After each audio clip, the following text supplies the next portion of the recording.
Deadrock is back, and we're starting off where we left off with the aftermath of the explosion with Lauzen and Freya's attacks. And the one that's standing is Lauzen. Lauzen's smirking, the students are cheering, and as you can imagine, all of Freya's friends are freaking out because they think she's dead. But then she starts to stand up because she wasn't obliterated from this attack, she just got knocked down from it. Also, that wasn't the point of Freya's attack. She wasn't trying to obliterate him with that giant punch of hers of fire. No, what she did is she basically left a bomb next to his head that was basically an intense explosion of fire that completely erupts and envelops Lauzen. And this actually just incinerates Lauzen. Like, he's literally burned into nothingness. So yeah, Freya did what I didn't think she could actually do. I thought she was going to die this moment. But no, she beat Lauzen. I'm actually surprised by that. As you can imagine, everyone doesn't understand how Freya won. The students are freaking out. They seem scared of her now. Lilith, she's also completely in denial. Apparently, beating the 4 big teachers should be impossible to her, at least in a one-on-one fight, because she knew the vice principal was already killed. But God then explains, well, what she did is she was able to unlock her power of the origin root. So apparently the origin root is when you are able to unlock the power of your bloodline's origin. In this case, for Freya,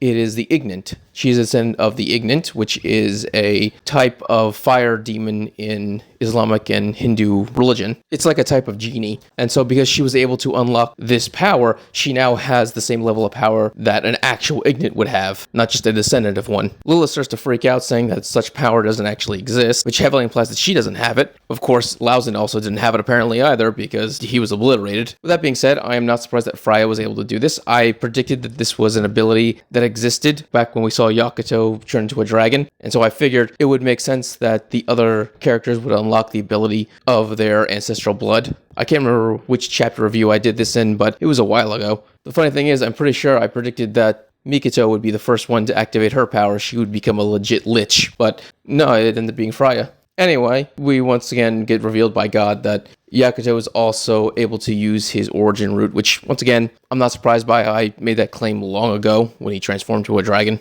Obviously, Freya is on the verge of death because she just fought a really powerful opponent, and so they're going to take her to the infirmary, so we don't actually get to see her confess to Hecatoncheire, but knowing how most stories go, that's probably something that will happen like at the end of the story. Anyway, Hecatoncheire goes off to fight his next opponent in the semifinals, that being Satina. But before we get to see what happens there, we then jump over to a group of random students who are currently just stealing from everyone. Because everyone went to see the fight during the sports festival, the rest of these guys, 3, decided just to go from classroom to classroom stealing whatever they felt like taking. Eventually, they get to Class 1F's room, and inside is the Hecatoncheire descendant. And I am surprised by this, because I assumed he was a member of Ghost. I had the biggest feeling that he was a member of Ghost the moment we even heard Ghost even existed. Even before we saw him back in the tunnels creating a magic circle. I assumed he was just there, and his purpose was basically to back up Mikito. But no, apparently, he calls himself friends with Hecatoncheire. The way he's smirking and the way he says it, I'm assuming he's not actually friends with Hecatoncheire. He probably hates his guts for some reason. I assume he's just being sarcastic. Either way, he does actually protect 1F's classroom from being robbed, and he just kills these 3 dudes. And he actually reveals that he has more than 4 arms. He has a bunch. Not as 100, like his ancestor, but still. So that's when we go back to the fight with Hecatoncheire and Saitama.